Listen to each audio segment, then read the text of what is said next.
time, we'll have an athletic department update. Yeah. All right. I am standing in for Mr. Coldenite. His daughter has 8th grade night, so I'm very happy to be with you all and to give our athletic department update. So we'll get straight to our athlete spotlights. Our first is from North Middle School, Mr. Dalton Brown. Dalton is a multi-sport athlete in both cross country and track and field. He was a top 50 varsity middle school male athlete. He is GPA, high GPA, honor roll status. He puts the fun in running. Okay, his coaches just love him. He has a great attitude and is supportive of his teammates and is extremely coachable. So that's Mr. Dalton Brown. From South Middle School, it's Lila Banks. She's an 8th grader. She plays volleyball and girls soccer, which I don't know how she balances that because both of those are. Is middle school volleyball in the spring?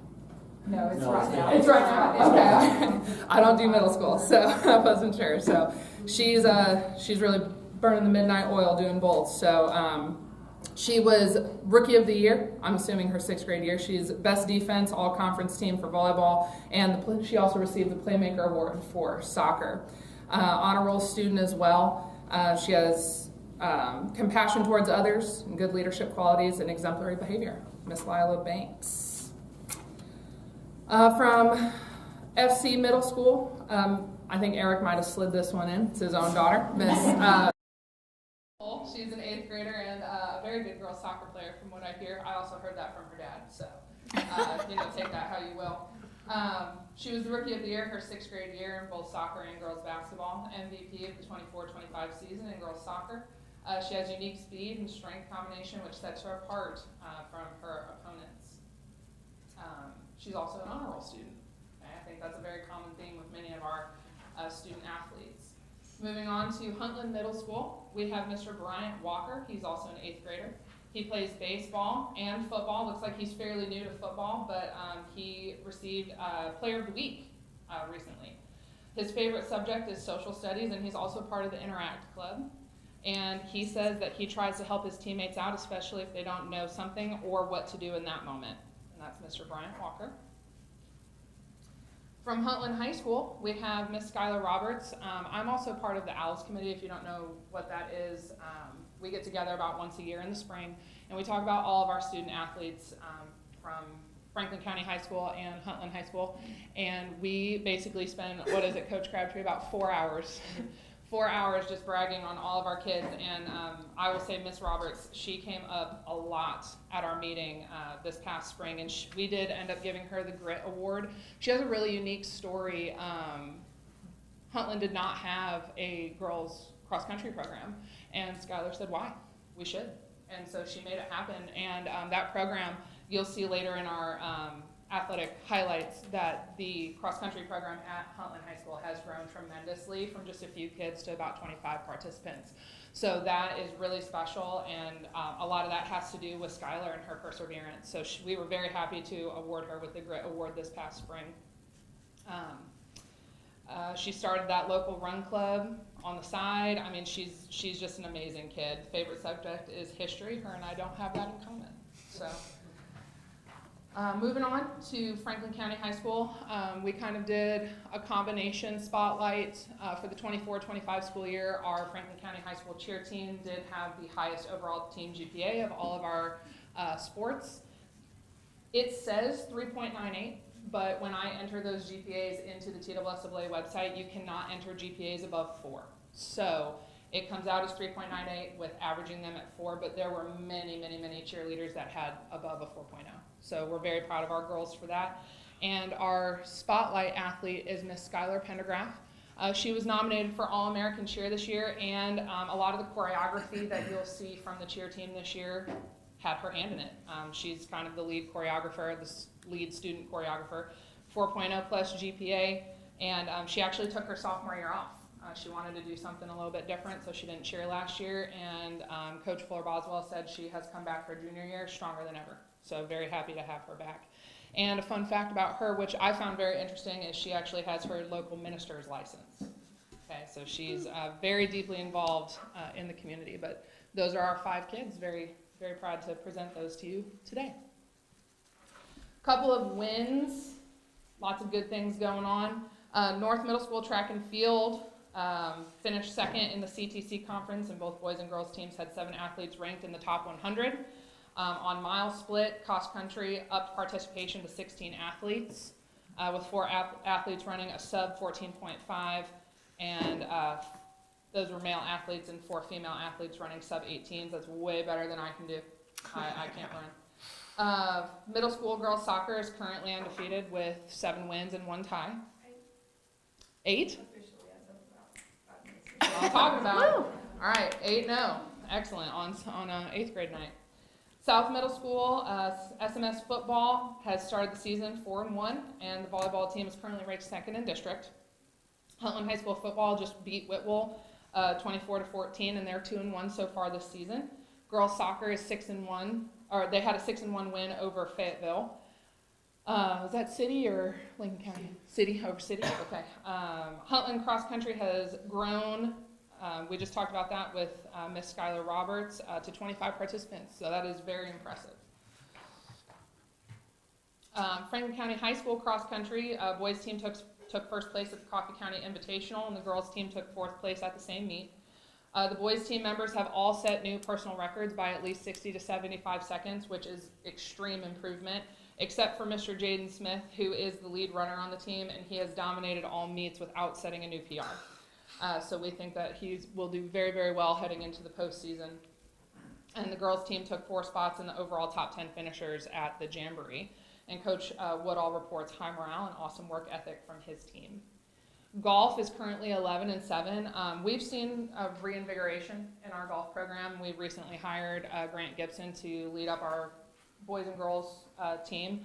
And we went from having just 5 boys on the team to having, he actually had to cut some kids, because there were just so many that wanted to be a part of the golf program. So really impressed by that. And they're also an extremely young team. 53% of the team are freshmen.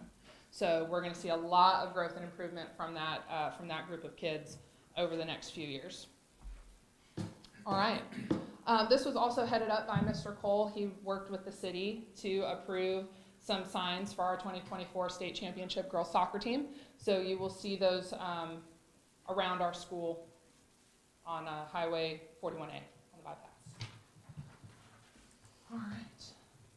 Finances. Ms. Phillips, I might look to you a little bit to help me with this. Okay, so just an update of where we're at. We have open POs equaling about $151,000, and we have $120,500 remaining after those open POs will be paid out. Some of our facilities maintenance. I noticed that the athletic trainer point was on here. I just wanted to touch base on that really quick. We currently do not have an athletic trainer that we're able to offer student athletes. Okay, that is contracted through the hospital. We lost Kevin Wallace last year. He moved closer to home, and so we've not been able to offer training services since. Coach Robertson has been gracious enough to kind of lead up that charge. I know he's been in constant contact with the hospital, but we don't have any headway on that. So it is my opinion that we need to start looking at some different options because the money is there in the budget that we could maybe use in a different way so that we're able to offer some services to students. Not that we're going to get into that tonight by any means, but just something that could come up in the future as we continue with these athletic updates. The facilities maintenance update. So South Middle School is reporting some issues with their floor. It's kind of hard to see because of the dark stain on the wood, but there is some separation and buckling in the wood panels. This is due to humidity. So when you've got water and wood, those things don't mix too well. And so we are having some issues over there, which when the floor starts to separate, that also causes issues with the seal that's on the floor, which will later cause more problems.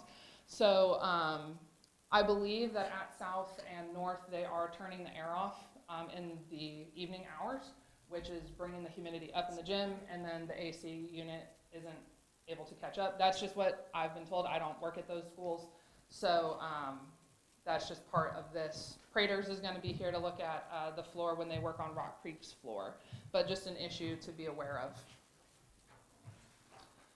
The softball field. This is a proposal. to resurface and level the Franklin County High School softball field. This might be, I don't know if I should be the one reporting on this, but additionally, the press box deck has deteriorated over time, and it needs to be replaced. It's a safety hazard. So just over time, water and material runoff has led to what we call rivers on the field, and so every time it rains, the water collects in certain areas and pulls top material off the field and washes it away. So the right side of the field has become lower than the left, and it's created a significant lip on the outfield grass, which is hard to see in a picture, but if we were at the field now and I hit a ball at that lip, it would roll up that like a ramp and shoot the ball into the air, which is potentially dangerous for the right fielder.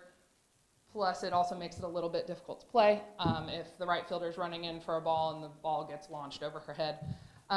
We also had an issue when we were training this summer. We were doing shallow pop flies with our second baseman, and one of our kids tripped on the lip and cleated herself with her metal spikes, and her leg was pretty torn up for a couple weeks after that. So it's also become a little bit of a safety hazard for the student athletes. The dugout, the picture didn't make it onto this presentation, but the dugout also floods. That flooding picture is on the opposite side of the field of the visitors' dugout, but my dugout, the home dugout, will actually flood several inches depending on how much rain we get. So it's also ruining our wood bench in there, and we also can't keep the area clean because it doesn't dry. Mildew and stuff grows on top of all of that, and it's just not great. It's not good for the student athletes to show up, and that's what their dugout space looks like. And we've had it pressure washed before. We do try to clean it, but as soon as it rains, it just floods right back in. So the estimate for the softball field was about $16,000 and some change to have it scraped and re-leveled and to add several bullpen lanes because we don't have bullpen lanes for the pitchers and catchers to practice. So that would be included in that proposal as well. And then the press box deck, some of these pictures, some of our wood is splitting and coming apart, and the deck is just experiencing some dry rot. This is the only access to the press box. It's the only way to get inside. So the estimate for that was about $10,000 to take the deck completely down and to rebuild it with materials. We had it quoted for like dock decking. So if it was to be replaced with that, it would essentially never have to be replaced again, barring any major storm that would take it out. So the total for both would be about $26,000 and some change. Does that solve the bullpen issue? The estimate for just the field, to scrape the field, that the bullpens are included in that because they'll be bringing in new top material and like edgers and things like that, so they'll be able to remove part of the grass. You can't see it in the picture here, but we'll have internal bullpen lanes. You can kind of see it. This space over here from the foul line over is quite large, and we'd be able to put internal bullpen lanes in that space because around the softball field's not very flat, so we would just put them inside the fence. But that's included in that $16,000 to add 3 bullpen lanes, 2 for the home team and 1 for the visitors team. It would fix the flooding, yes. Do you think that would fix, if you said it's not very flat around it, would this be a temporary solution to the washing? Or do you think would they do things to prevent it from happening again over time? Or, you know? Yes, so leveling it would fix it for now. But the field, the area around that field is not very level. So eventually you're going to have issues again. But this field's been here for 20 years, and this is proper. Yeah, it was very slow. I think there was some settlement as well with the home dugout. It sits a little bit lower than everything else. So I think it's probably done settling. So if we were able to kind of level everything out. We've also got plans, just some of the dads on the team, to install some barriers in front of the, like where the kids walk in and out of the dugout to help keep the material in. Because if we had a major rainstorm and stuff started washing away, we could just scrape it back. But the way it is now, it just washes out completely.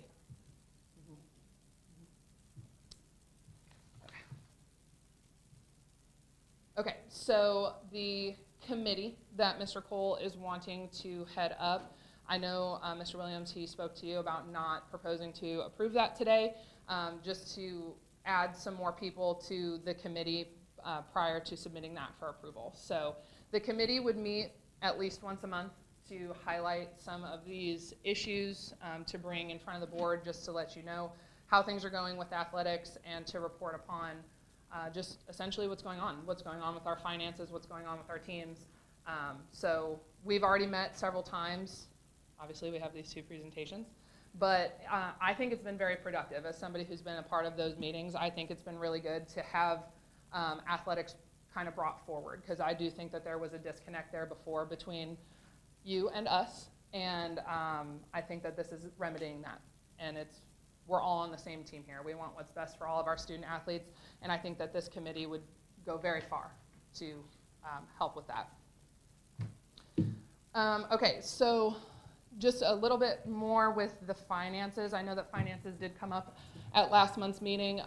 So Mr. Cole asked the school athletic directors to put together some financial information. So these are more in-depth breakdowns of the money that's coming in and the money that's going out.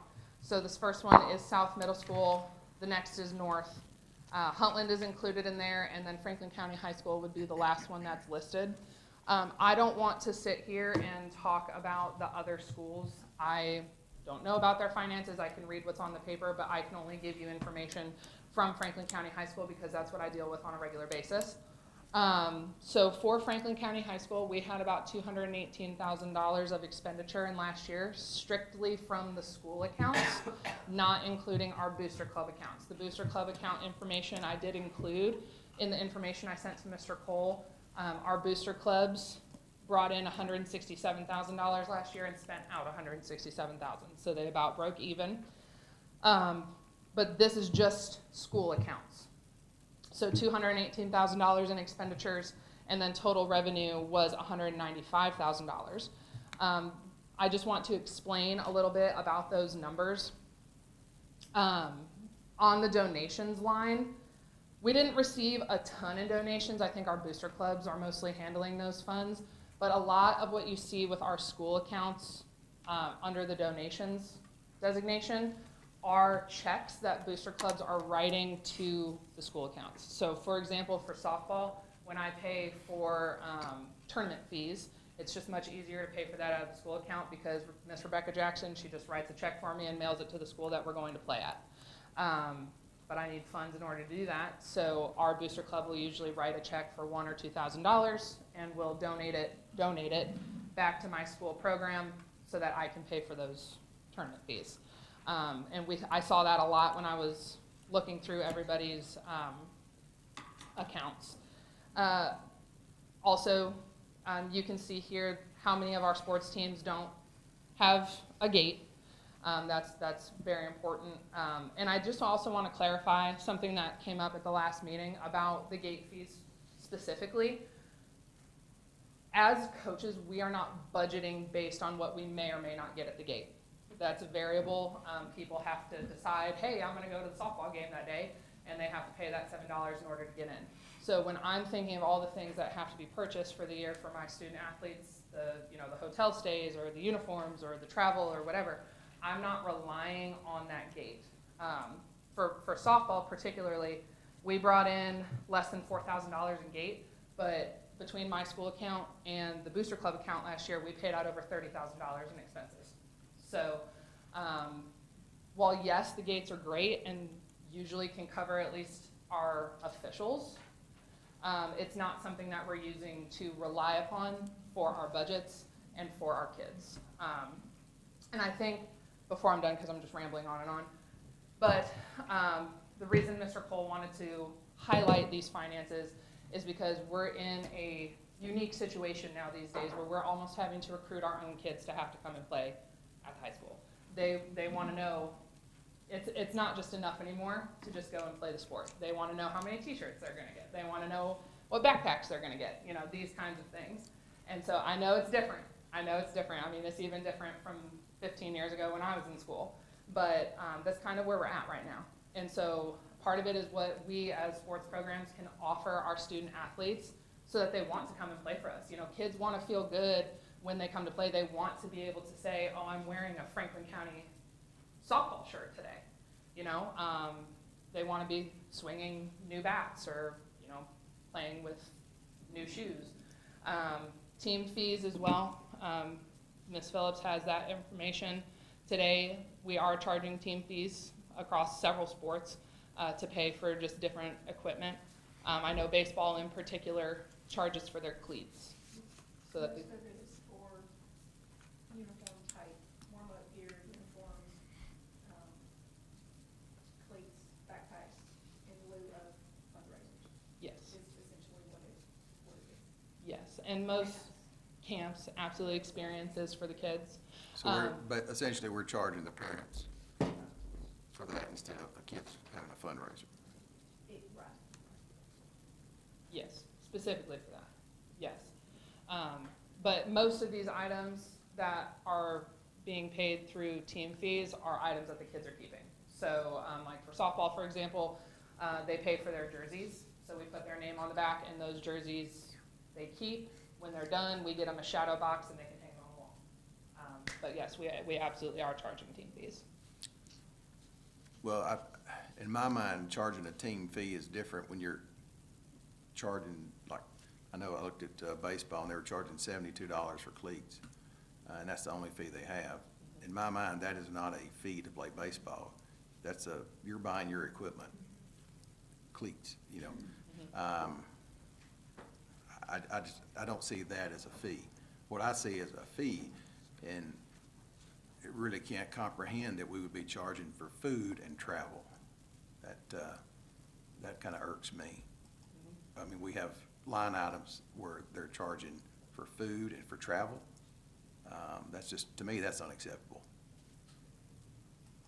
And again, that's in lieu of fundraising, Exactly. because they're having to, you know, and honestly, most parents, me in particular, you say, okay, this is your fundraiser, you know, we're asking that everybody raise $100, I'm writing a check for $100.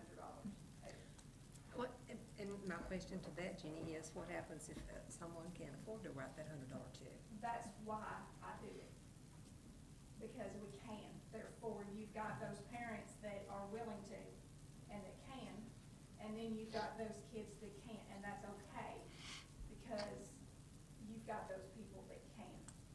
So no one It's is, always it's, I don't wanna call it recommendation, but it's a recommendation. No one is forced to okay, fundraise and or so pay they're fees. not paying to play. Right. No, ma'am. No. No. That's what we want to make clear, Yeah. is Right. we're not charging a That fee that for is someone to play CCA baseball. code. Yeah, no, that's financial Can't do discrimination. that, None, yes. nobody is doing that. And I would hope, Kelly, that in this case where they're charging those, that the parents of the team have met and they've agreed on doing this in lieu of fundraising, and that, I mean, I hope that that's going on. So if a Yes. parent can't pay, These coaches are not tracking down these kids to say, hey, you haven't paid. right, But that kid is still getting a jersey. that's cleats, that's backpack, what I was asking. And, you know, you're not, just because you don't and Okay. can't. My concern with that, and I think I've voiced this before, and I appreciate what you're saying, and that you do not keep a child from participating because they didn't have a $100 check.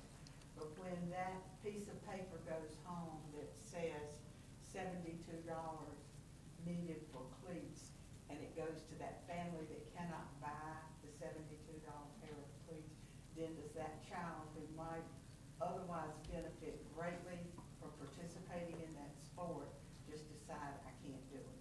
And that's an unknown that you don't know. You can say I'll cover it, but you don't know that. There's no way for you to know that when they go home and a parent says, you know, that's just not in our budget this year. Generally, those kids have already been on the team, and there's a parent meeting.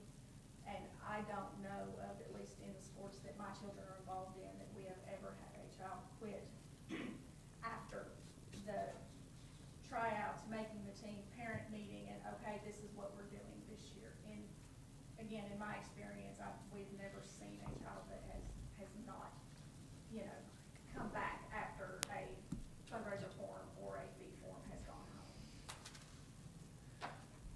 How many sports have jerseys that just Every sport. So they're not getting new jerseys They're not getting new every, uniforms every year. I mean, I guess how many have like school-owned uniforms? Several. Okay. Football would be the first that would come to mind. They would use their uniforms at least for 3 years. The baseball team for the high school, those are school-owned uniforms. The pants for the softball team, those are school-owned. So the kids turn their pants back in, but they keep their jerseys because they paid for their jerseys. So, Middle school, you've got soccer, track, cross-country, they use those from year to year because, you know, those are on-size kids, so you've got right. safety pins and all kinds of things, floppy jerseys, but they're reused, year after year. Right. 'Cause it seems like that's a pretty easy way to save families money Yes. too. Mhm. And we do have, it's not included on here because it's not a specific sport account, but the 8% that's retained from each sport's net gate receipts for the year goes to the uniforms account, and that is on a rotational basis. So some sports do have access to that more often, like tennis. Tennis is not a team that fundraises, so every so often they need a couple extra tank tops or a couple extra pairs of shorts. So we pay for those out of the uniform account, so parents aren't having to buy those things. Cross country would be another one. Coach Woodall, I think, only does the Jumbotron fundraiser per year. So we pay for those uniforms, you know. Baseball, this is the first time in my 5 years as athletic director that we've paid for a baseball uniform. It's the first time they've asked. So, you know, we do try to rotate the kids, you know, rotate the uniforms through, but, you know, we really just kind of do it based on need. So. One more question. Are there any sports that that are bust or are Yes. at all levels, middle school and? Yes, it's a real fight.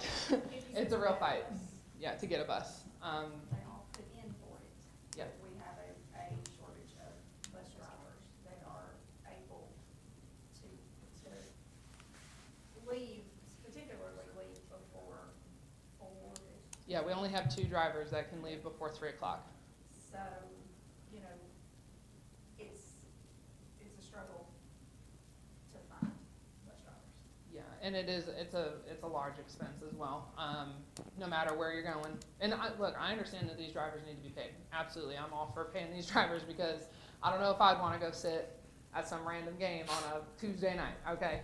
So I do get it, but, you know, it doesn't matter where you're going, whether you're going to Chattanooga or Nashville or just Tullahoma down the road, as soon as that driver leaves the parking lot, it's $150. And then once you reach your 8 hours, it's $20 per hour on top of that. So it does become quite expensive depending on what sport. Softball, for example, can carry a 34-game schedule per year.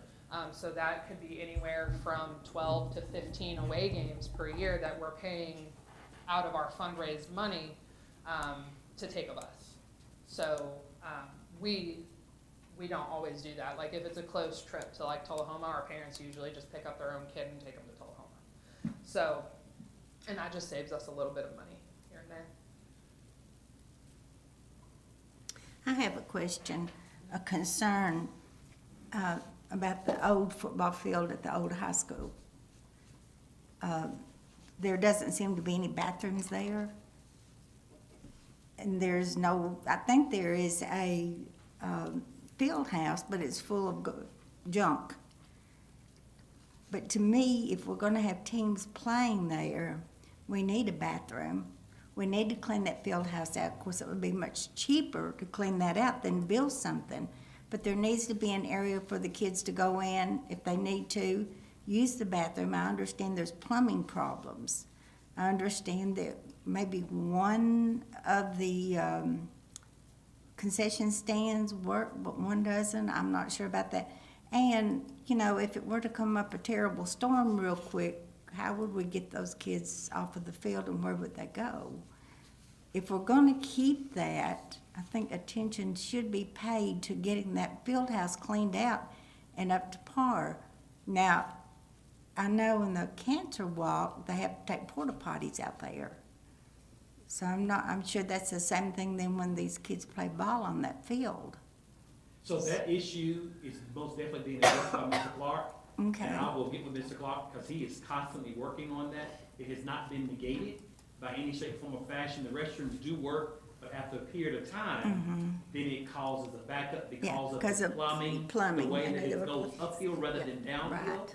But Mr. Clark has a very extensive view, and has a plan but it's gonna take time in order to reroute restrooms from one building to another, and then can make some conversion. But Yeah. he does most definitely have But a I thought think we- process to that. Yeah, we could go ahead and clean it out so that there would be use to go in there if needed. If it's full of a bunch of stuff maybe that needs to be cleaned out and thrown away, that could be done immediately. And I And- thought we had addressed that earlier, that was to be an ongoing situation with the field house and with the restrooms. I know they did some work on the bleachers, they look much better. Yeah, he and his staff, I mean, they're doing an excellent job, but it's, once again, it's a priority situation based on what's going on the school campuses versus being able to pull his staff away to go directly down there, because that is gonna be a huge undertaking. And so he's gonna have to do it in stages, and that's what he's looking at, on what parts can be done when at minimal cost. Well, Maybe the- the clean out could be a minimal cost. the clean out would be much cheaper than building something. And that could be handled. I'll share that with you. Thank you. Can I throw a suggestion out? We have no issue hosting the middle school football teams at Franklin County High School. We've hosted them several times this year, and actually the middle school softball team and the middle school soccer teams all play their games at Franklin County High School. Well, I was more addressing, Kelly, the fact of these younger children playing there. Sure. Because. And we would be happy to host them as well. Well, and maybe they don't know that, but still, if we're gonna maintain that, let's maintain it so that it is not an eyesore, and so that people don't have to bring in porta potties or go without using the bathroom. That's, if the Franklin County is gonna keep it, Right. let's keep it and fix it so that it's usable. I mean, I'm not criticizing anybody for where they're playing, I'm looking more at the whole field, because it's used Yeah. for other things too. Yeah. And we have had one instance this season when both middle schools were at home. Yeah, One played on well, the and boulevard, one if was we're at the able high to school. plan ahead of time, we can work those schedules so that that doesn't occur. But there's little kids that play there, I think, every weekend. Well, They are younger hosting children. several Saturdays at our field. And that's more directed at them. And of course, anybody, even the Cancer Walk, which is a wonderful fundraising thing. You know, it would be nice to have something down there if somebody wanted to use the bathroom, or if, you know, clean up the concession stands, clean out that field house. Make it something that we can be proud of.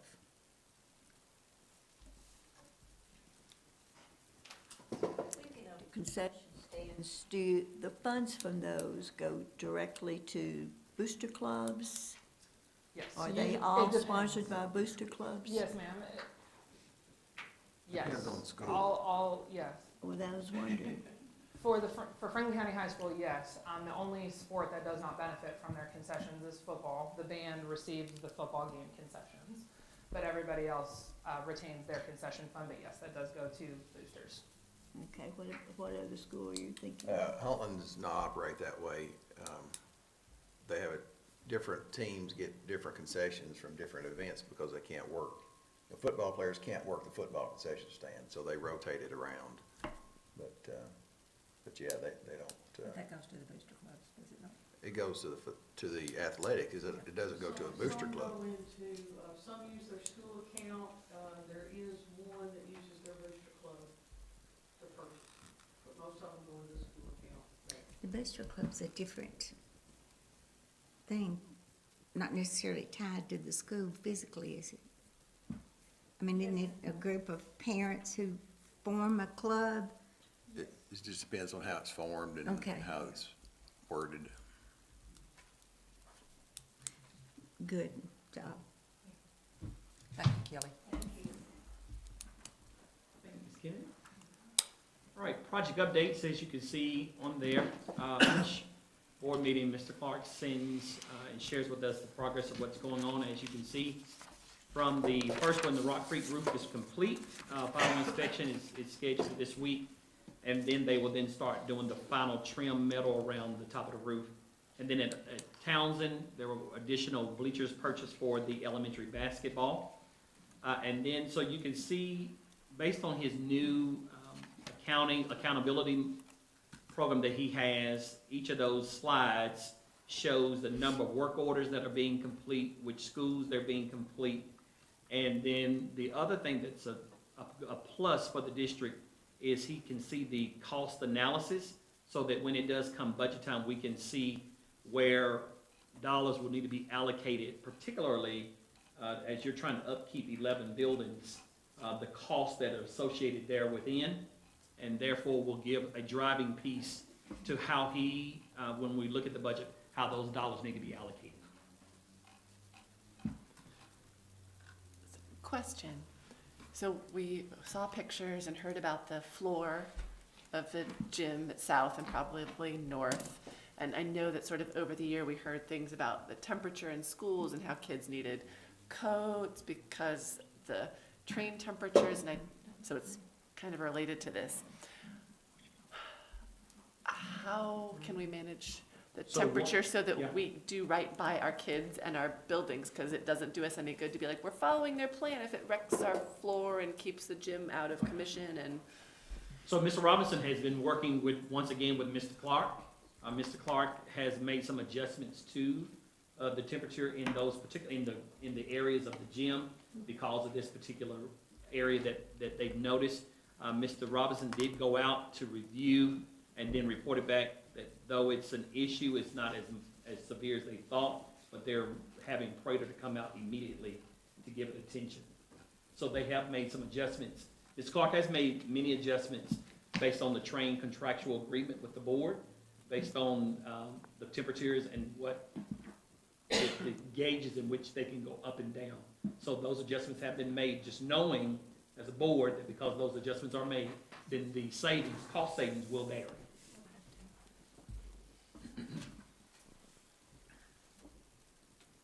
Any other? If not, personnel? Okay, so we have 21 positions still open. Some that I'm a little concerned about, but we're working hard to get those filled. Some are going to be challenging, but I'm very confident that we'll be able to hire into those positions. So just as a note, the number of positions we have open range from a low of 19 to a high of 39 so far this calendar year. Our office is still busy processing employment. We hired a lot of folks this past month. Still a lot going on. Thanks. I think that will be. Is that special ed position, is that Rock Creek? That we have that one filled. Okay. We're having to be somewhat creative, legally creative, with how we're filling some of these positions. So I'll leave it at that. Strategic. Thank you. Anything else, Dr. Coleman? All right.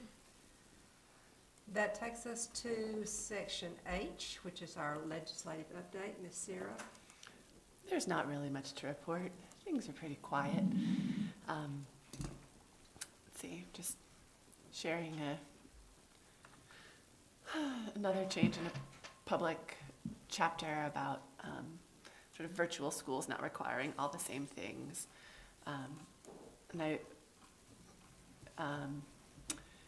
It's a level 3 school, and then there's just a little excerpt here from a Chalkbeat article saying that Tennessee, state of Tennessee is going to be spending an average of $7,023 per public school student from TISA compared to the $7,295 given to the students participating in the Education Freedom Scholarship program. So this is kind of what we were talking about before. The state gives the full amount to the private schools, but does not give the full allocation for the TISA funding to the public schools. So there is a legislative committee that met on August 20th. It will meet again on September 24th. You can probably figure out how to watch that if you'd like to know more about that. It's about like assessments and things which could impact the district. Update on our resolution from last month. We passed a resolution that we passed on to TSBA in support of a free public education for all kids in Tennessee. And TSBA said that they'll include it on their board of directors packet for their meeting this month. And they will let us know then what their recommendation is, if they'll be in support of it or opposed or I guess kind of neutral. But regardless, it'll be on the agenda there in November. And I have heard that bill that we passed a resolution on last year about children perhaps who were undocumented. We'll come back up. Yeah. That it passed the House, maybe the Senate, but never got to the House or something. So I think we need to be aware of that. I think it will be back eventually. I'm pretty soon. Yeah. And as, Because it just never got to both chambers. and as always, be in touch with legislators if you have something to share. Thanks. Thank you, ma'am. Appreciate it. All right, that takes us to item I, which is finance. We have some monthly reports there and some intercategory amendments. Ms. Jenny, is there anything outstanding on there that you want to discuss? No, it's still early, and we're just now getting caught up. So, like I told you guys, you know, we keep expecting sales tax to even out, and it's not even out, it keeps climbing. So that does well for the school district. And we've already got a good jump on property taxes for this year as well, so that always goes well for us as well. But there's nothing big on there, and just, you know, some run-of-the-mill cleanup. This one looks a lot worse than it is. This was simply adding, grant information onto a budget amendment that we approved last month, so that's just paperwork. The budget amendments, most of it is allocating, either reserve funds or grant funds, for funds that we are gonna get. The voluntary pre-K finally was approved at the state level, so it's just realigning that budget. And then the other one is the budget amendment for the signs for the championship, the soccer championship signs. That's putting that money in the budget.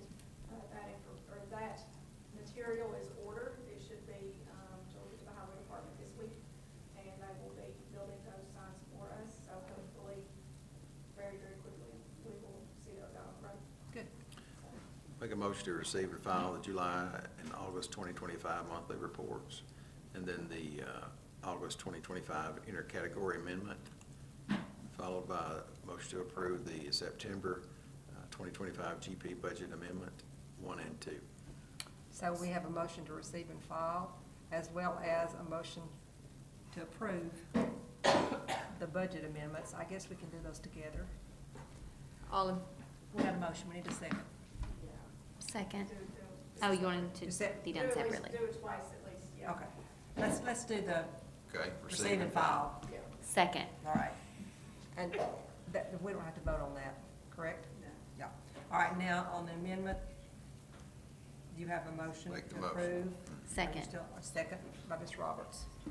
All in favor, say aye. Aye. Opposed? That motion carries. Thank you, Jenny. Takes us to new business. Well, you're up again. First thing on that is the FCHS outstanding list of unpaid obligations, and this is something that we saw earlier, but it needed some work, so she's brought it back to us, and it looks much better, much Yes. cleaner.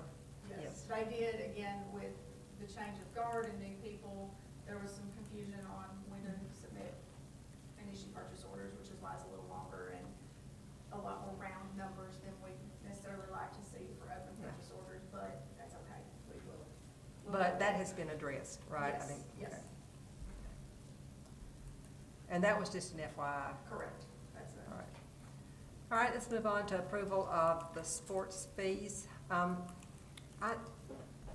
talking with Mr. Williams this afternoon, and this is not just for this particular subject, but in our board operations, we are supposed to have anything that goes on this agenda in by Friday, prior to a meeting on Monday.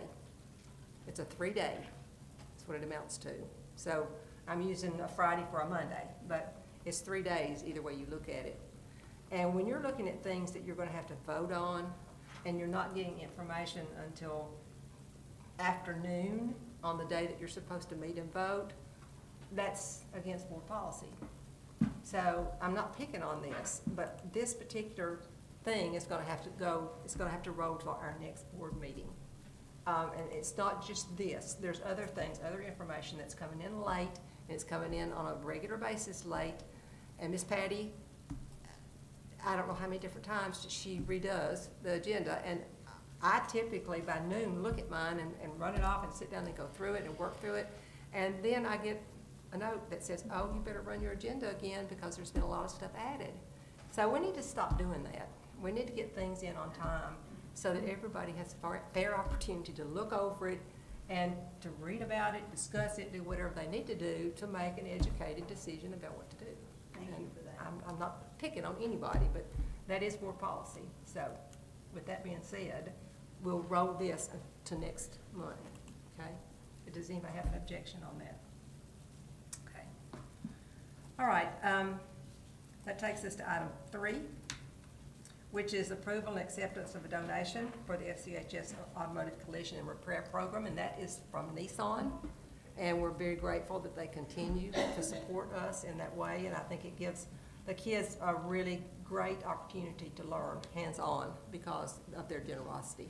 So we just need to approve Motion or to to approve. accept it. Yeah. Second. We have a motion to approve by Mr. Mr. Williams, second by Ms. Roberts. All in favor say aye. Aye. Opposed? That motion carries.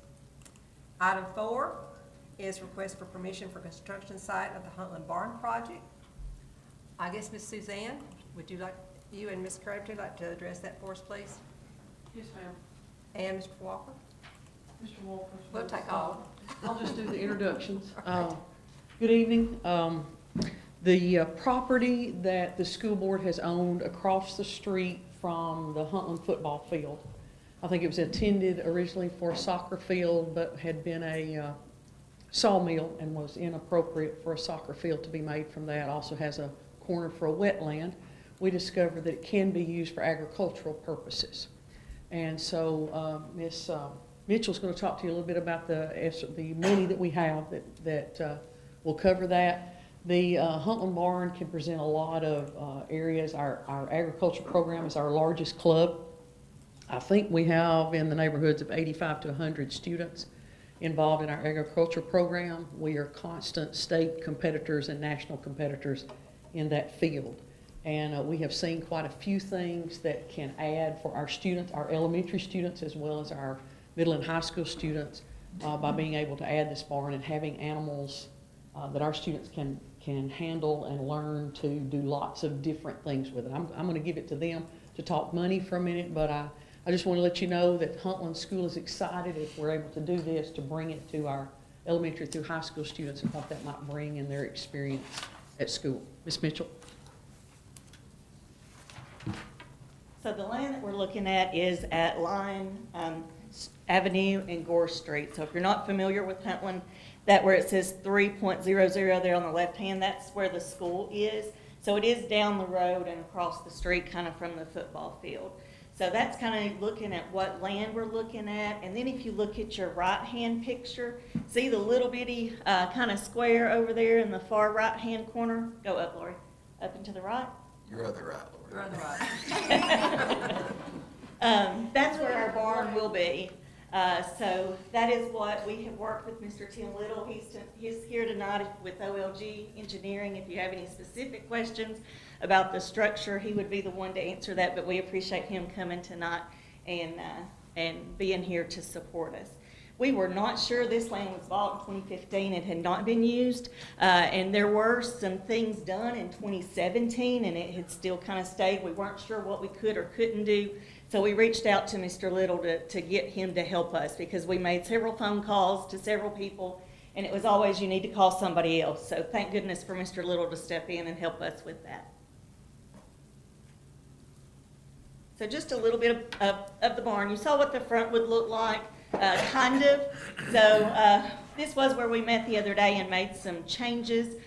We changed that, what's that called, Mr. Little? Our ridge cap. Yeah, so we changed the ridge cap on that. So this would be what's facing Gore Street. And then your lean-to, we're going to put it under the main edge cap. And then we will have 2 walk-through doors, and that wash basin is where that second door is. So we will have a wash bay, and it'll give us a little bit of overhang there where once we wash them, we can, enter and exit with those animals. The right-hand side is just showing you a layout of what the inside would look like. So the inside is 40 by 60. We do have those lean-tos on either side that go the whole length. There's a 25-foot gravel drive around, and there's 100 foot of parking in the front. That would be gravel.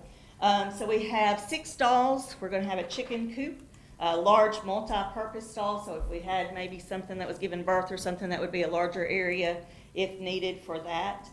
There will be a feed and tack area that will be concreted. The restroom will be concreted, and the wash bay will be concreted. The aisle down the middle will be gravel, and then it will be dirt for our stalls.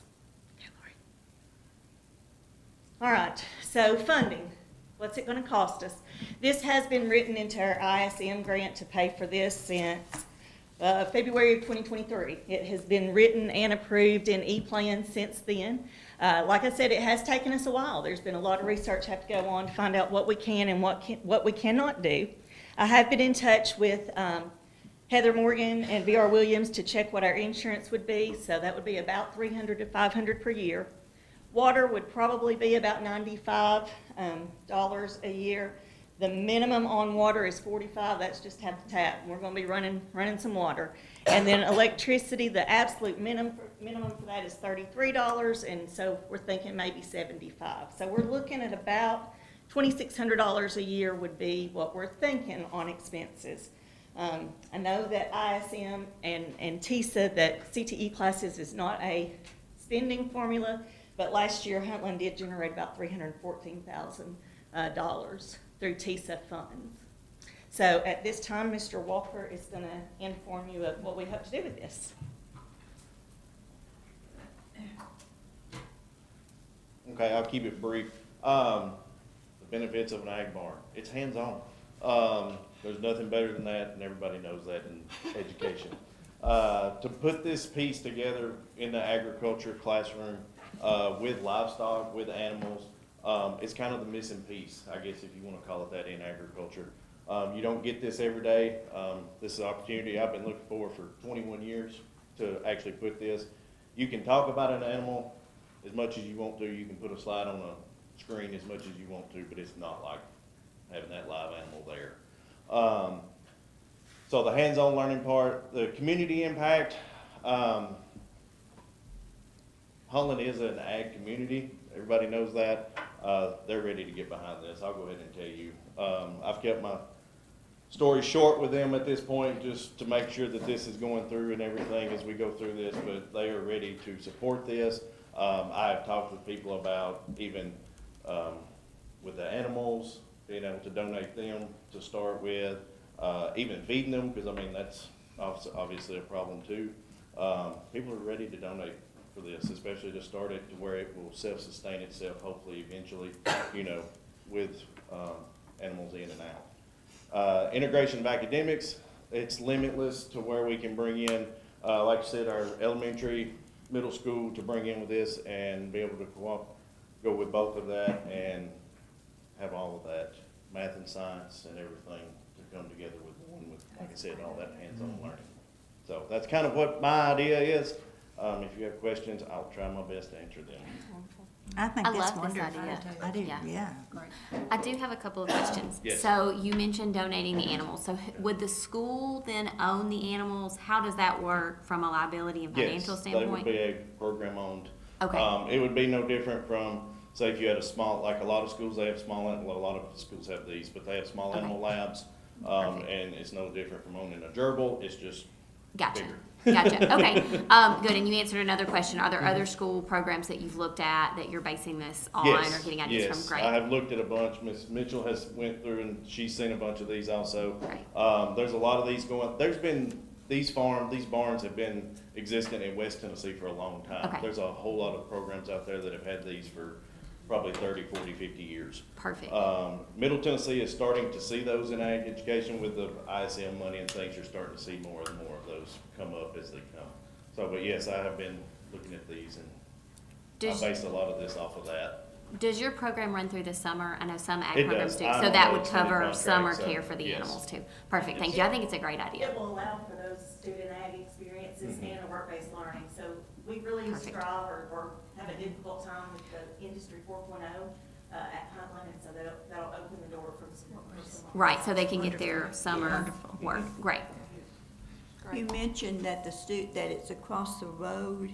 Is there any concern about students leaving the campus to get to this barn and back? I mean, have you thought about those It's concerns? 5 minute walk. If we were to walk, Jason and I walked it the other day, so we made it 5 minutes. Of course, they would be with their teacher as they're walking there. They would come to his shop first, let him check roll, and then go. Okay. And that's not a real busy Yeah, road. this is it? road is, No, it's not. especially as a Very- one-lane road. Yeah, it's A one lane, Yeah. okay, We okay. are calling for this to not be for educational purposes, so that means that we're not getting the fire marshal involved with sprinklers and all that. And it means that we will have no more than 6 students for more than 12 hours a week. So we are calling So for it's not like education. classrooms Right. going to, okay, Now, great, we thank could be you. outside, we have those lean-tos, so we could do a lot of demonstrations and that type of thing outside the barn. But students inside the barn, we wouldn't have any more than 6 to Okay. 8 for a allocated make time. What kind of animals are you thinking about, Jason? So my thought is to start with, obviously, chickens with a chicken coop, Yeah. because that's that's the new thing these days. Everybody has some chickens, right?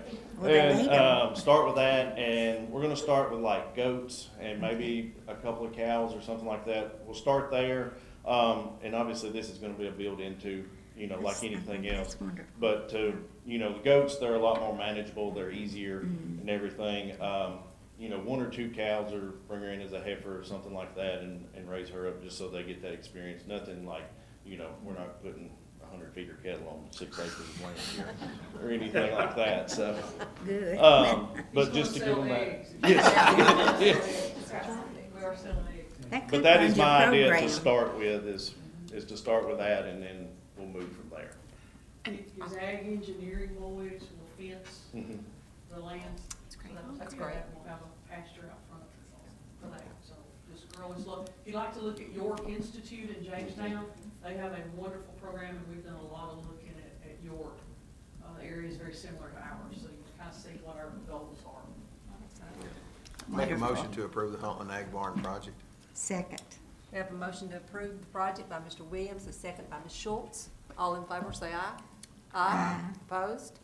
That motion carries. I Thank do you. have We're another- excited to see. So wait, what does the sort of upkeep for the animals look like then? Do people check in on the weekends? Like how much, because like there's sort of the building cost, but how much do we think that the upkeep of the animals adds? Are you talking cost or just time? I Or suppose both. all of it, I mean, is it all stuff that can be done by students in the scope of this? Does it involve? Yes. Okay. Yes, it can be. And obviously, like I said, I work an extended contract anyway, so I'm gonna be there summer and all. A lot of those kids live on farms anyway. Yes, they do. So that's not new to them. If this young lady were a senior, she'd be working at this. Yes, she would be. Yes, she would be. Absolutely, absolutely. Thank you all. We'd also throw in that we had a soft opening tonight on the soccer field in City Park. Soft opening with the middle school. We'll have a grand opening next Thursday, and we'll be sending that out. I'm doing the business model. How do you like that? And we'll have a grand opening next week, and we'll see that. Thank you. Thank you. There are a lot of things going on tomorrow, but also CTE Southeast Region is having their CTE Advisory Council at Montlow tomorrow from 9:30 to 11. So if you would like to come, it's a Markham Technology Building, so if you guys would like to come to that, come join us. Thank you. All right, that takes us to item 5, which is proposal for changed parent-teacher conference days with amending the calendar. Dr. Holman? would you like Yes, to so present? we took the approach of asking you all first to look at it and provide feedback, and then we surveyed the principals, and then after which we surveyed the teachers and staff. So the request is that we use 2 of our stockpile days to take the parent-teacher conferences, and we would still be until 6:15 each of those days, but it would allow the children to be at home and allow more time for teachers to offer parent-teacher conferences rather than trying to be rushed from 3 o'clock to 6:15. We will develop a protocol which will include time for teachers to have their lunch, as well as some time to work in their classrooms. Teachers are inundated with doing a lot of things. And so by having and transferring these days to parent-teacher conferences, we can offer some additional hours to have parents to come during the day, and then also those that come in the afternoon. Because if we would take 2 of our stockpile days, we're actually not losing any days, because the state this year through legislation has increased the virtual days to 5 additional days. And so therefore, if we know that impending weather is coming, rather than using stockpile days first, I could just say it's gonna be a virtual day, principals know in advance. We're gonna be meeting in our PLCs tomorrow, talking about having packets ready, just so that they know in the event weather is to ever come, which it will, that we could use virtual days first and still have our stockpile days, because we actually this past year had 1 day left over. So I believe, and based on the results, the survey results, it was a favorable idea to have parent-teacher conferences all day. So teachers would report from 7:45, until 6:15. I had a question brought up about this, and it's an older question, but this brought it back up. When we have snow days, and those are quote earned from the additional 30 minutes, is there some legislation or some stipulation about not getting those days back for free, so to speak? I feel like it's been brought up before, but it was asked to me, and I wanted to get clarification. So those days, inclement weather, your stockpile days are days that teachers are paid. Right. That's a part of their 200-day contract. Gotcha. And so that's why they're still paid for them, whether we use them or not, they're actually being paid for. Okay, so that's why they're not Students given actually back. earn Students those earn days, those. not Students earn teachers. those.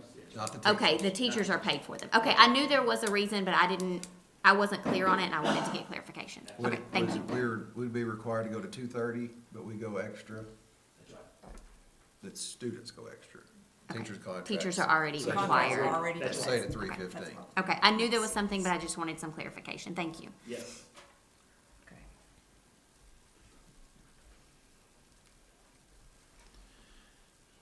So these have got to be approved. Motion to approve the change for the parent-teacher conference calendars. Second? That's for both 25-26 and 26-27. Mhm. Second for both. Motion by Mr. Williams to approve, a second by Ms. Marhevsky. All in favor say aye. Aye. Opposed? That motion carries. Can I just ask one question about this? Specifically, you said it was favorably, response was favorable, but is there some kind of, 60% of the teachers thought it was okay, or? Yeah, it was on the email, it was 78% for, and then that 27, and then 22 was not favorable of it. He gave us that information. Yeah, well, I've slept since then. It wouldn't be a senior moment? I have those all the time. And will ESP be offered on those days, or could it be? On the parent-teacher conference days, I will check with Ms. Bruce. That would be great. Thank you. Okay. Well, I asked about ESP. With ESP going to be open on those days. All right, item 6. Next thing, this came across the email through, as you all know, Chuck Hagel is our district attorney for the school district, our legal, and come to find out, the textbooks companies There's litigation that is now out, because they have come to learn, the textbook companies have overcharged, for some of their materials. And as a result of that, they are now investigating that. And so Mr. Cagle, under advisement of our attorney, said to allow him the opportunity to look into it. And if he deems that it's gonna be a financial gain for the district, that we would most definitely want to join that lawsuit that is gonna be set. It's already in play. He's just going through and ensuring that there's gonna be financial gain. And based on the list that's listed on the litigation, we have purchased textbooks from all of those companies. Yeah. Textbooks or materials. So whatever Mr. Cagle says do, Absolutely. we should follow his advice on that, I think, for sure. Agreed. Okay, number 7, this is policy 5.6001. Ms. Schultz brought this to my attention because I think she had some teachers ask for clarification on this dress code. And I asked Dr. Alsop to bring it to the meeting tonight because I felt like it was outdated. I felt like a section of it was not being adhered to. They weren't doing the same thing from one school to the other. And that was the section, and this is trivial, but it was the section on shoes. They were not allowed to wear high heels or sandals. Now, how many schools have you walked into lately that you haven't seen both?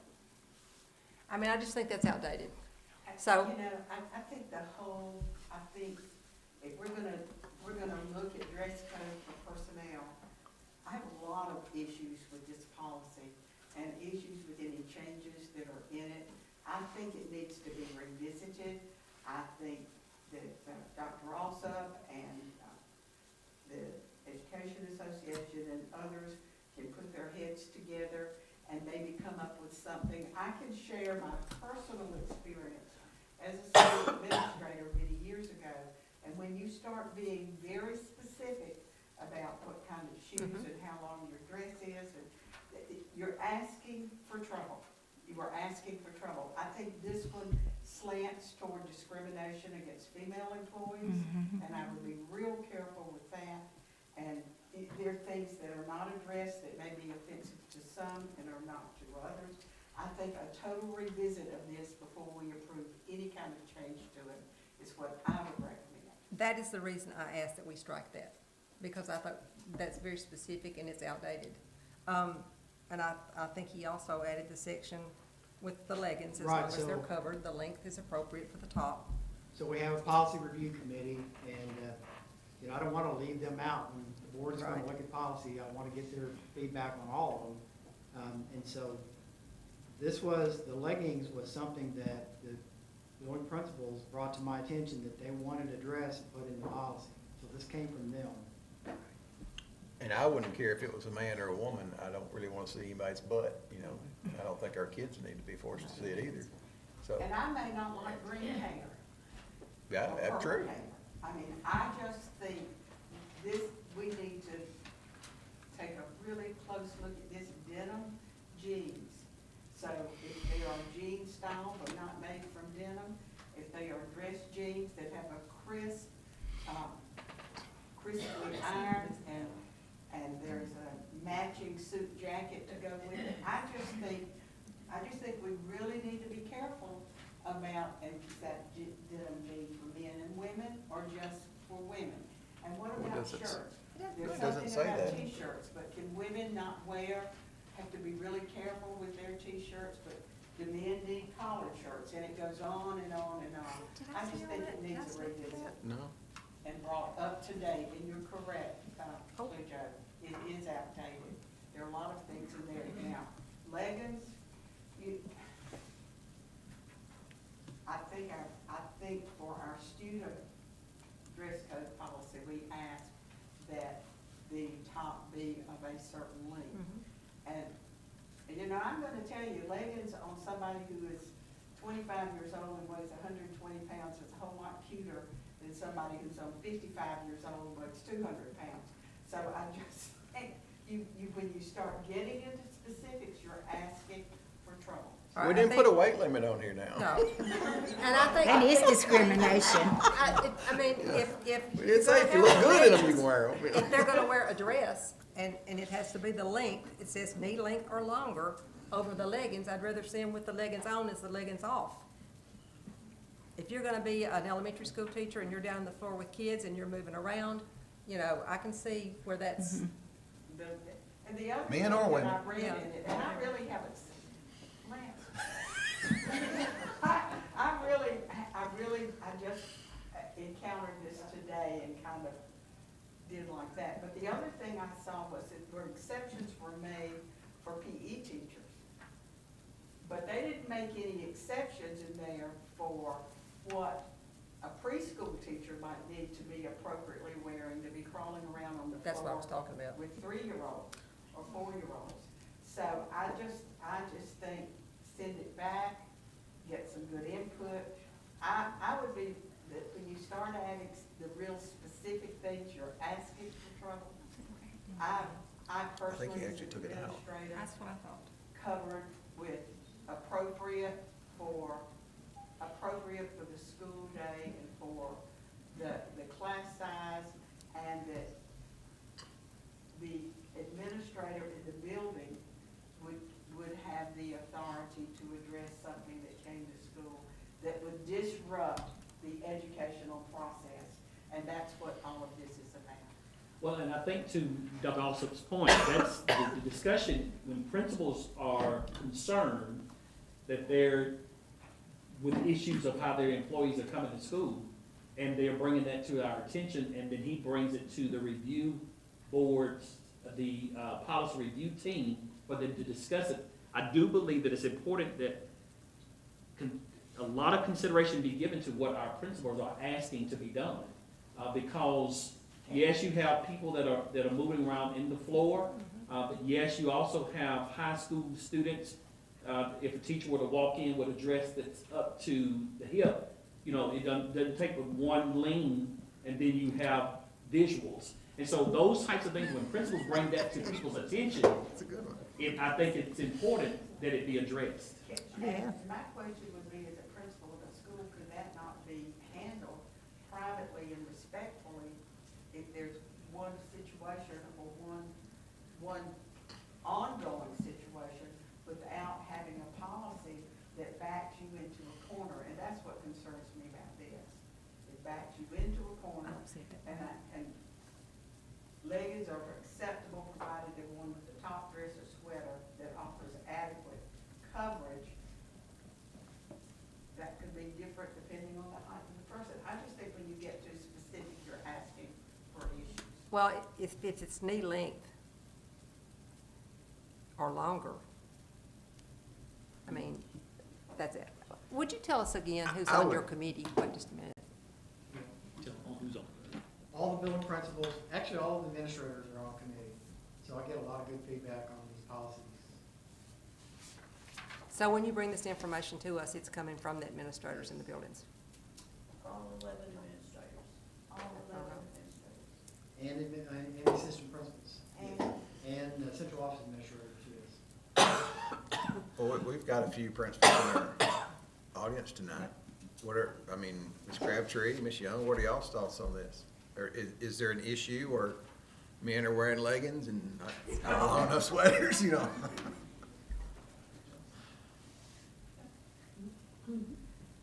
Do you have an issue with the people, how they're dressing?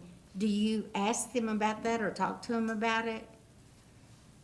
I have a private conversation with the teachers, but it is good to have guidance, because sometimes you'll have someone that says, well, nobody told me where you getting that from.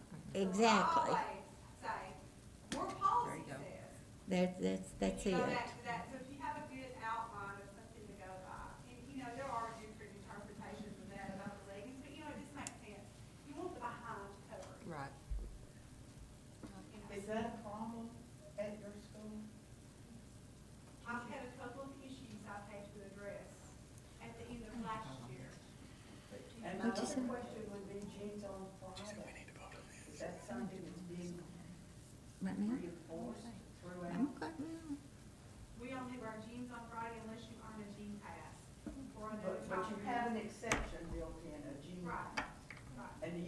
standards for those jeans, because I see some on the street that I would not want to come into a classroom, but they're jeans. And Cameron, we don't really have a problem with that, they know what, you know, I say, I don't like jeans that don't really have holes in them. You know, I'm old fashioned and I don't like to see all that. You know, nice jeans, with school shirt or some kind of shirt, you know, school shirts promoting, positiveness in our school, green and white, or, you know, just something, just a dress shirt, you know, and dress up the jeans. So we don't have, and the only other time they wear it is when they earn a jean pass, and that's for perfect attendance for the month of August, they bought one. So, Ms. Crabtree, what about you? I think the leggings come from an elementary background. I didn't have a whole lot to say in Dr. Alsop's comments because comments have already been made by other elementary principals. I understand our elementary folks a lot of times are in the floor or dealing with things we didn't deal with 25 years ago. High school and such, I struggle a little bit. I'm old fashioned the same way. Coverage. I've had to have a few conversations, not a lot. I do not like holes in jeans. I've made that clear. Matter of fact, I think the day I went over the dress code, Dr. Holman was present for that faculty meeting, about the holes in pants. I try to have our teachers at least meet the standard that the students are asked to meet. And that's the way I addressed it. It was very unfair to ask the students to have a certain length if the teachers are not meeting that same length. And so that's kind of where I've gone with my faculty. Does this policy parallel the student policy? For the leggings, it does. The leggings. And we don't want to treat our teachers like students. No. But And I'm okay with the leggings. I mean, I understand the method behind that, the reason, and that's not why I'm being vocal. I just felt like an awful lot of the content was directed at a female employee, and there's very little that might in fact impact a male teacher. There were a couple of other things in there. Neat, clean, and appropriate. I think that's across the board. I don't have any problem with that. No suggestive, low-cut, or over-revealing clothing shall be worn. All right, Lance, respond to that. Say that again, I was having a senior moment. When you're telling an employee not to wear low-cut, over-revealing clothing, it can't be worn, but I don't see anything about those white beater, no sleeve T-shirts for men. I just think when you get too specific, would that be okay? I don't think we have any, I think Miss Crabtree or Miss Young or Miss Jenny right there, I don't think they would allow a male teacher to come in wearing a wife beater any more than they would, Or some tight-fitting jeans. yeah. than they That would falls than under a revealing. female. The policy, and that's my. I think we're getting nitpicky. That's my personal opinion. I think Jeannie, we're would getting- you like to see a male teacher in a I wife think it's beater? nitpicky. I think we're being No, nitpicky. thank you. Some tight-fitting jeans and a wife beater. Yeah. I do. I think we're just- Well, what's your pleasure? The jeans thing, like, limited to never more than 1 day a week for jeans, seems, I'm sorry. oh, repeat just that. the jeans thing, the jeans, like these special occasions shall be limited to never more than 1 day a week. Now, does that go along with the jeans you said that are crisp, like a seam down the middle, that are what they call jean trousers? Does that apply to your jeans also? I mean, if you start getting, I think you do need guidelines, and I do think that board policy should support principles. Danny But Brown, I I used think to go when you round get and round too about denim specific, jeans. you back yourself in a corner, and that was my point with this. Mhm. And that's it, that's what I'm saying. Are we saying all jeans or just, Are we saying jean jackets? Are we saying any denim? I mean, To the, to speak to the denim jeans, where it says at the very end, these special occasions shall be, would it be open to, at the principal's discretion? The reason they may have put that one day in there, I do believe it's important that we remember that we are in a professional career. And so I think some guidance is most appropriate for the adults to remember that this is not a job, this is a career, this is a professional career. And there will be times, I think about homecoming events, dress-up days. I do find that to be very appropriate because that's school spirit, that speaks to school culture. But to remotely think or allow teachers to wear jeans every single day, that we're in a profession. I trust our administrators. I do too. And the last bullet, clothing shall be worn properly in the right body, and at the right body height and size and purpose. I just think there's so much in here that's gray that could end up being a problem. I would take love that for it out. to be revisited and look at some professional, some dress codes for the employees from some other systems and pull some things together that fit what we need to do here in Franklin County, but does not make a difference in grade levels and schools and activities and so forth. It kind of supports what we need to do as a profession and as a school environment where our job is to teach children. When you were talking about this bullet, clothing shall be worn properly and at the right body height and size, is your concern that that's not specific enough, or it should be left out completely? Help me to understand better. Well, what I may think is the right body size, the right size for my body, may be different for what. So would you leave that out? I'd leave that out. I just think it needs some work. I just think it needs some work. All I wanted to do is let them wear sandals and heels. I mean. And that's all the that's reason all I brought called this you up. about. That's exactly right, that's all All I we've been called you asked about. It's okay, you like the leggings. Well, The leggings, the whole thing. And the leggings I agree with. But that's, well, they've gotta have something to go by this school year, and we don't have time to do a study of this and come back in the middle of the year and say, okay, here's what you're operating under. All we were trying to do was, we have people that are wearing heels, people that are wearing sandals in every building in this county. Every building in this county, if you walk in, you'll see somebody in one of the two, if not both. And we were just trying to remove that. Just, so, wait a minute, we're not supposed to wear the new kind, we're not supposed to wear heels or sandals? that was in That's what it there. says currently. That's why That's I brought what it this says. to you, That was in was to It's get- currently in there unless we It's change currently it. brought We it. took that out. Yes, I think that's sexist. that's why I brought it.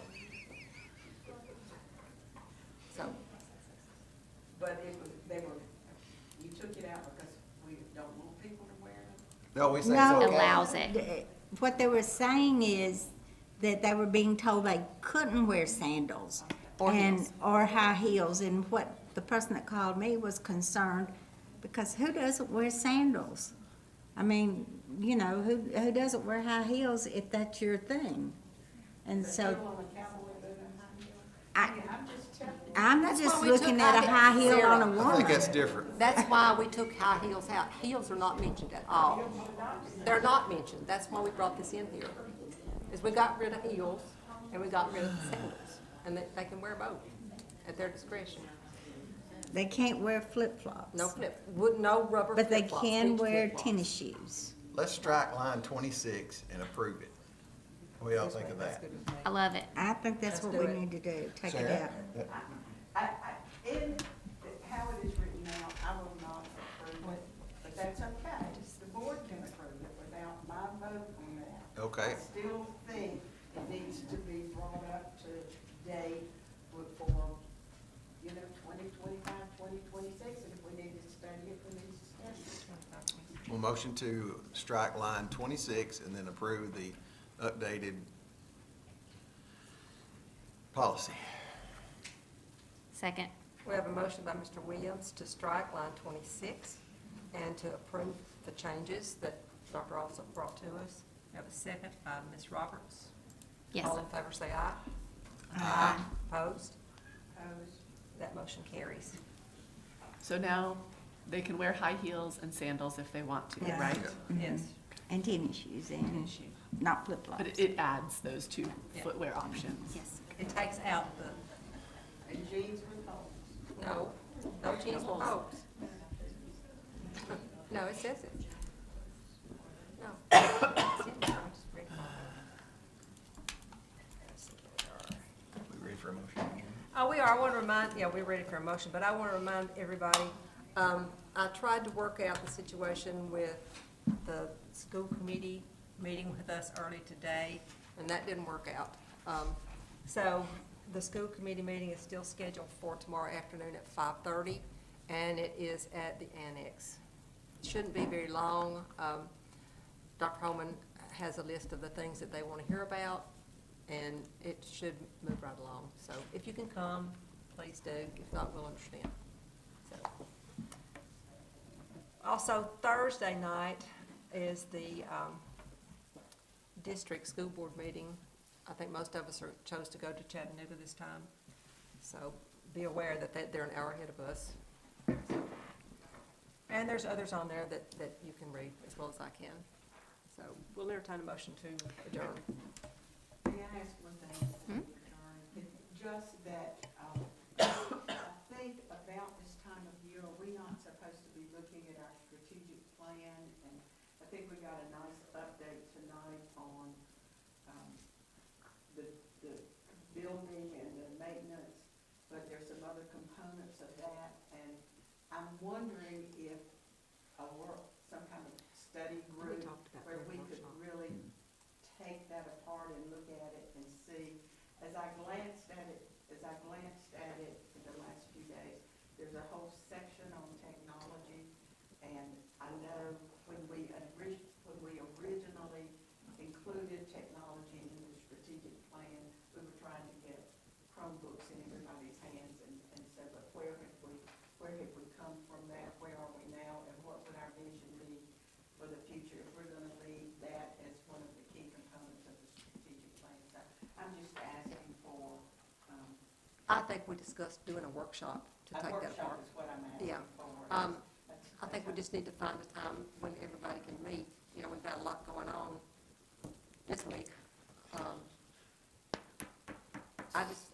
Dr. Holman, you take a look at what your schedule looks like and kind of throw out some dates for us to see when we all can get together. Because we got a couple policies from before that we're doing a look at too. And I have one question too.